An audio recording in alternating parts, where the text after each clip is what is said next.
back. So, what's up? I am finally ready to start thinking on this next program, and I really just want to take you guys through my process. This is what I do every time I am done with a program and creating another program. One thing I kind of want to start off with though is I typically take a week off, like a deload week or complete week away from training, just to kind of take a step back and just think about, reflect, have you on the past training cycle or the past year or so of training, however long you want to put it, and just kind of think about the things I did that I thought were helping me make progress, and think about some of the things that maybe I just don't want to include or tried and didn't work or didn't like. That's one thing to kind of keep in mind through all this. So having said that, I'm going to take the whiteboard of truth and justice, and we're going to just get to writing on this. So the first thing that I usually do is I put down my goals. Okay, just what are your goals? So definitely a place to start. You know, you have a goal, know the end result of what you want, or you know, that's another way to go about it, is kind of reverse engineering. So say you want to add 20 pounds to your bench. You could even start at the last training session and work backwards. For me, my goals are to improve my sprint speed in the 40 as much as possible. This prior program was kind of like kind of a feeler for me. I had taken some time off, kind of wanted to figure out what direction I wanted to take my training, and trying some new stuff with the plyometrics, transitioning back from powerlifting. I definitely discovered that training for the 40 is something that I want to do going forward, and probably improve my speed is probably the #1 goal I have for 2020. Let's just say improve 40 time. So that's my #1 goal. It's kind of broad, so what I like to do is put down the broad goal, just like the global big picture look at it, and then like kind of scale it down. So my best time was a 4.86. If I'm doing let's say for the training year, what do you think I can get in a year from a 4.86? What's a realistic goal to kind of put down? In my opinion, I mean, I did just kind of start doing this, so like I don't really like to put limits on it. Like I want to say a 4.5 would be amazing by the end of 2020. That's a tough one. So let's just say 4.6 by 2021. I think when you set your goals, you should add a date and time to make them ultra specific. In my opinion, it's important because that way it kind of increases the pressure that you put on yourself.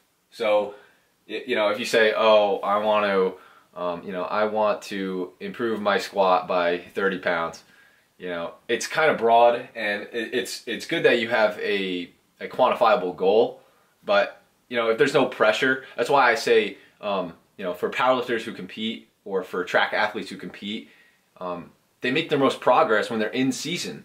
And this is not only because their training is most specific, but also because there's a lot of pressure, because they're expected to perform under pressure in meets. They want to win meets in competition, and this is a driving force mentally. Okay, so improve vertical off one foot, I think, is a good goal, and I think it goes kind of hand in hand with improve 40 time, and this is because speed and takeoff off one foot, they kind of go hand in hand. I'm not particularly a speed jumper off one foot, I'm more of a power jumper off one foot, but that's okay. I still think getting faster is going to also have a good effect, a good carryover to improving my vertical off one foot. I'm going to be creating a lot of speed and a lot of power horizontally, so covering distance is going to be good. And then if I can perfect my technique off one foot, this is just going to basically drive that power in the right direction going up, and in the form of dunking too, because I love dunking. I am enjoying it in my training when I can do it, and it's something that I think I can definitely get better at too. So, and I know that you guys like to watch me do that. So, you know, posting the dunk videos they're some of my higher viewed videos. So that's definitely something I want to include. And to put a number to this, I don't really exactly know. So my way of quantifying this is not going to be, say, you know, let's vertical 37 inches or 42 inches, whatever. I'm going to quantify this in the form of doing a dunk. So let's just say I want to say being able to put down a windmill, but that would be probably that would be crazy if I could put down a windmill. I'm going to say putting down a windmill probably off 1 foot might be a little bit more ridiculous than it would be, a little bit more challenging than it would be doing it off 2 feet, and that's probably going to be next. But improve vertical off 1 foot, let's say doing a 2-hand dunk on a 10-foot rim. So that's going to be the way I quantify my vertical progress off 1 foot. As a third, so I mean, I really don't like going so deep in, like, you know, saying let's give ourselves 5 goals, 10 goals. That, I think that's even too many. You might think 5 goals is not that much, but when it comes to this, I like to kind of just like make it so I have tunnel vision and I'm focusing on one thing, and one thing that basically keeps me up at night, like thinking about how I'm going to get better the next day. Here I'm going to also add a third one, and that's going to be improve my vertical off 2 feet. And this is something that, if you've seen my recent vlogs, that I definitely kind of struggle with, is the 2-foot approach and 2-foot takeoff. Let's just say my goal for this, the way I'm going to quantify this, is being able to do a 2-foot dunk on 10 with the ball, with a dribble approach. So give you guys a quick look. Here are my goals for 2020, and this is like how I like to start off and just put everything down on paper. Well, this is on a whiteboard, and what I'll do with this is I'll put it in my room, and I'll put it, you know, after I you know, finish this video, obviously, and I'll put it in a place I could see it every day. So I look at this and I let it motivate me. So I recommend that you do this for any goal that you really have in life that you're really motivated to accomplish. And I think that that's really a good place to start. They call them like SMART goals, I believe: specific, measurable, attainable, relevant, time-based. So I think we covered all those bases with this. And this is a kind of way to, in my opinion, to kind of hack your life. And especially if you're an athlete, I think this is a good way to go about how to make progress in your sport, or you know, on the field. That's, in my opinion, a way to go about it. So that's how I do it. I'm going to erase this and get into the next thing. The next thing I stole from business, and that is making a SWOT analysis. Now, SWOT analysis stands for strengths, weaknesses, opportunities, and threats. So I like to do this because I think it puts it into the perspective of, you know, what am I good at, what am I bad at and need to work on, what opportunities do I have to you know, improve my training program and the way I train. Threats are, you know, what things can possibly hurt me, maybe make me injured, and stuff like that. Right? All right, so let's start off with strengths. It's the winter. I train in the Northeast, and you know, I train here. I train in my house. I train at home. So my strengths are I have access to a gym kind of whenever I want. So it's easy for me to adhere to training programs that I could use in my basement. Getting outside is tough. So my strengths are have the ability to train at home. I would say my weakness with this one would be you know, being able to train with a lot of space, because I will have the ability to use you know, the barbell. I will have the ability to use maybe a little bit of space in my basement. I don't have the ability to practice my 40 frequently. So just going based on those two, I put down being able to train plyos and strength train frequently. So just looking at those two, I have the opportunity to get really a good power training block in. So I have the ability to use strength training movements and do some plyos in my basement. You know, I could focus a lot of my training on improving my force production and my power in the now, and then later on, once I have the ability to train outside and the ability, the access to sprinting 40s consistently, then I can actually get more specific with that. So let's say opportunity is to train power and force production. Threats, let's just say, let's think about threats now.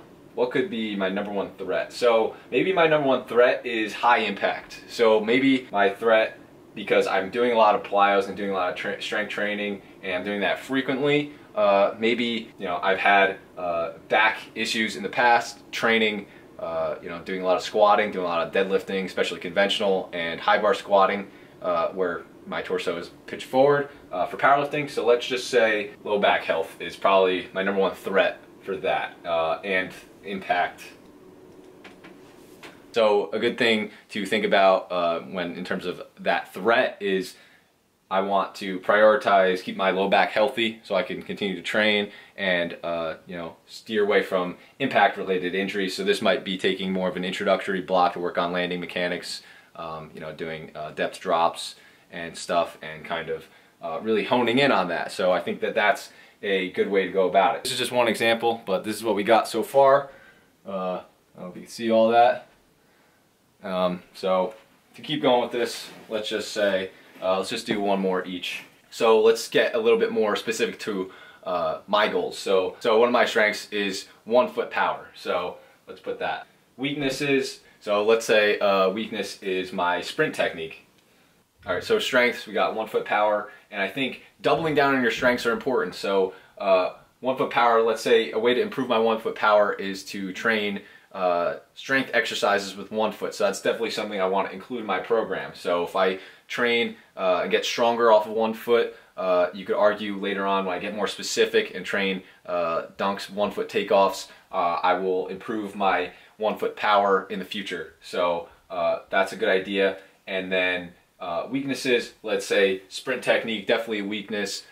Specifically my arm swing and my where my foot strikes, striking my foot underneath my hip, definitely need to work on that. So that's one thing to think about for training. Opportunities, definitely a good opportunity for me is to go based on that, just work on my sprint technique. So use the time I have in the limited space to train sprint technique. So I'll put that there. And then threats, so lack of specificity, that's definitely a threat because I'm going to be training less specific to my goal. I'm not going to be training the 40, I'm not going to be training dunking, I'm going to be doing plyos and strength training. So what I can do is basically do my best to train more specifically and try to maybe have a training day that I'm going to maybe sub out, that I can, you know, for an opportunity to have a day where maybe it's nice out and I can get on the field. Maybe I have access to a gym and I can dunk.